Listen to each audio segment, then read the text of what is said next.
નમસ્કાર, આપ જોઈ રહ્યા છો સ્પાર્ક ટુડે ન્યૂઝ। ગરબાડા સામૂહિક આરોગ્ય કેન્દ્ર ખાતે બ્લડ ડોનેશન કેમ્પનું આયોજન કરવામાં આવ્યું। ગરબાડા અને રેડ ક્રોસ ભવન સોસાયટીમાં ઉપક્રમે બ્લડ ડોનેશન કેમ્પનું આયોજન કરવામાં આવ્યું। આ કેમ્પમાં 75 જેટલા લોકોએ 75 યુનિટ બ્લડ ડોનેટ કર્યું હતું। ગરબાડા આરોગ્ય વિભાગના સ્ટાફ, ગરબાડા પોલીસ મથકનો સ્ટાફ, સામૂહિક આરોગ્ય કેન્દ્રના મેડિકલ ઓફિસર આર.કે. મહેતાએ રક્તદાન કેમ્પમાં ભાગ લીધો હતો।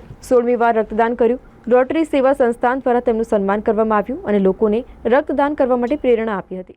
આ ગરબાડા તાલુકાની અંદર આરોગ્ય વિભાગ દ્વારા છઠ્ઠો કેમ્પનું આયોજન કરવામાં આવ્યું છે, જેની અંદર બ્લડ ડોનેટ કરવા માટે લાભાર્થીઓને અને ગામ લોકોને મોટિવેશન કરી અને એમને પ્રોત્સાહન રૂપે અને અહીંયા બોલાવીને બ્લડ ડોનેટ કરવામાં આવશે તથા સાથે સાથે આરોગ્યનો તમામ સ્ટાફ પણ બ્લડ ડોનેટ કરે છે।